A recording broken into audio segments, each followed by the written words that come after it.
हाँ जी, क्या नाम है आपका? महेंद्र पाल। महेंद्र पाल जी, किस गांव जी। के रहने वाले हैं आप? शाहपुर। शाहपुर के। और ये गांव कौन सा है? ग्राम शाहपुर। ग्राम शाहपुर।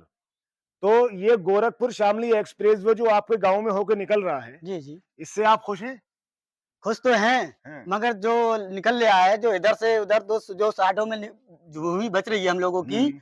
और हमें स्पेस नहीं मिलेगा रोड का, तो हम कैसे पार जाएंगे उसमें? मतलब आप ये कह रहे हो कि जो बीच में निकल गया और इधर उधर जाने का कोई जी, रास्ता जी। नहीं, हाँ, रास्ता चाहिए आपको। रास्ता चाहिए, और फिर उसका पैसा भी नहीं, लगभग 10 जगह गुना जगह चाहिए। जगह जगह सरकार क्या कर रही है, NHAI की जो जी, टीम है जी। वो क्या कर रही है कि जगह जगह यानी हर 3-4 किलोमीटर पे जी, जी। आपको निकलने का रास्ता देगी। अब लेकिन ये दूरी थोड़ी बढ़ जाएगी, लेकिन एटलीस्ट रास्ता देगी। उसके बारे में बताइए। नहीं, वो रास्ता तो देगी, अब 4 किलोमीटर हम दूरी कैसे आएँगे घूम कर? अब कहीं पर कहाँ पर जाएँगे? अब यहाँ से मवई मिलेगा या इधर मिलेगा, इटौवा मिलेगा, तो वहाँ से अपना वहाँ लेके जाएँगे, हम घूम के आएँगे अपने खेतों तक।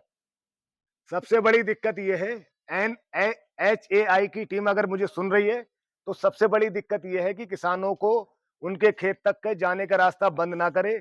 जितना भी हो सके ज्यादा से ज्यादा रास्ता खोलने की कोशिश करे। जो हमारे रोड पड़े हुए हैं, वो रोड से जब निकल रहा है तो रोड वो खुले हुए हैं, अच्छा, जिससे हम पार हो जाएँ। कितनी जमीन जा रही है आपकी? हमारे लगभग जा रही है 22 बीघे। 22 बीघा जमीन। जी। 22 बीघे की जमीन का करोड़ों में मुआवजा मिलने वाला है आपको। अगर मोटा मोटा कैलकुलेशन करें तो लगभग 2.5 करोड़ रुपए के आप मालिक बनने वाले हो। जी, जी। ठीक है जी। जी। क्या करेंगे इस पैसे का?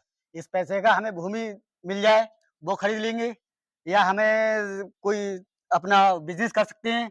देखिए सर, ज्यादातर किसान से जब जिससे हम बात कर रहे हैं, ज्यादातर किसान जमीन के बदले जमीन ही खरीदना चाह रहे हैं। जी। तो इतनी जमीन कहाँ से आएगी, आप वो एक्सप्लेन तो करो पहले कि अभी, क्योंकि जमीन एक्सटेंड तो हो नहीं सकती, जी, जी। बढ़ाई तो नहीं जा सकती। वो तो बढ़ा ही नहीं सकती। तो उतनी जमीन कहाँ से आएगी? क्या मतलब फिर क्या होने वाला है? जैसे जिनकी जमीन नहीं आ रही, क्या उनके रेट हाई होने वाले? ज़मीन तो जो नहीं जा रही है, तो वो जैसे वो हाई रेट में बेचेंगे, हाई रेट में बेचेंगे। बेचेंगे वो, मतलब मुआवज़ा। जिनकी जमीन नहीं जा रही है, जी। उनकी जमीनों के रेट बढ़ने वाले हैं। उदास होने की जरूरत नहीं है किसान भाइयों। भई अगर आपकी जमीन नहीं जा रही है, तो आपकी जमीन के रेट बहुत ज्यादा हाइक होने वाले हैं, बहुत ज्यादा ऊपर जाने वाले हैं। जी जी। बताइए। अब जैसे हमें मिल रहा है, अब हमारी ज़मीन गई, हम लेने गए, तो दूसरा व्यक्ति भी उसका हाई लेवल पे पहुँचेगा, हाँ जी। कहेगा इतना आपको मिला मुआवज़ा, एक तो उसके तरीके से बदले में और जमीन की नहीं बोली चाहिए। लगाई जाएगी। एक तरीके से आप कह रहे हो जमीन की जी। बोली लगाई जाएगी। जी, जी। वेरी गुड, बहुत अच्छा लगा आपसे मिलके, धन्यवाद। अरुण कुमार सिंह जी, जी। किस चैनल पे आप बात कर रहे हैं? गली नक्कड़ न्यूज़ से। गली नुक्कड़ न्यूज से बात कर रहे हैं। कौन से गांव में हैं आप? ग्राम शाहपुर में। क्या इसी गांव के रहने वाले हैं? जी, इसी गाँव से हैं। कोई समस्या गोरखपुर एक्सप्रेस वे को लेके? घनी ज़्यादा समस्या है हमारे पास, जी। बहुत ज़्यादा समस्या है। जो एक्सप्रेस वे निकल के जा रहा है ग्राम शाहपुर में होते हुए, हम्म। उसमें क्या है कि हमारे खेतों के जस्ट बीच में से निकल के जा रहा है। अच्छा। उसमें हम इस पार भी और उस पार भी, और फिर हमें जाने में भी दिक्कत है, और कुछ ज़्यादा ही कि हम जाएँगे डीज़ल, पेट्रोल, ट्रैक्टर, वाहन कुछ भी लेके जाएँगे, उसमें भी खर्चा आता है। हम्म। इसमें बहुत ज़्यादा दिक्कत आ रही है हमें, और आएँगी आगे चल के बहुत ज़्यादा ही आएँगी। डीज़ल का रेट भी, पेट्रोल का रेट भी हाई हो रहा है। सरकार से मेरी यही गुज़ारिश रहेगी कि हमारा मुआवज़ा जो है, कम से कम हद से हद बढ़ा के कम 10-12 गुना किया जाए। इससे नीचे हमारा पड़ता नहीं आएगा। बीच में से जब खेत में से निकलेगा, हम कैसे खेती करेंगे उसकी? हमारी समस्या बहुत ज़्यादा बड़ी हो रही है। हम अपनी ज़मीन नहीं दे पाएँगे इतने में। अरुण कुमार जी का कहना है कि सरकार तो एक बार मुआवजा देकर फ्री हो जाएगी, बट इनकी जिंदगी भर की टेंशन ये होने वाली है कि ये बहुत घूम करके अपने खेत तक पहुंचेंगे, जिसमें डीजल का खर्चा होगा, टाइम का खर्चा होगा, और बहुत सारी स्पेंडिंग होने वाली है। अरुण कुमार जी की दरख्वास्त ये है कि कम से कम अगर 2 जगह किसी किसान के खेत आ रहे हैं, तो उसको बीच में से रास्ता देने की कृपा करी जाए। यही शिकायत है आपकी? इसके अलावा और भी हमें जी। सर्विस रोड भी चाहिए उसमें, अच्छा।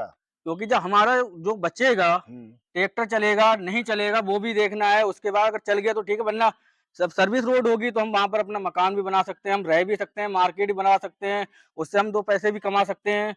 अपना जो व्यवसाय कर सकते हैं हाँ आप। जी। अच्छा। इसके अलावा आपके पास जो पैसा आने वाला है जी, मुआवजे का, जी।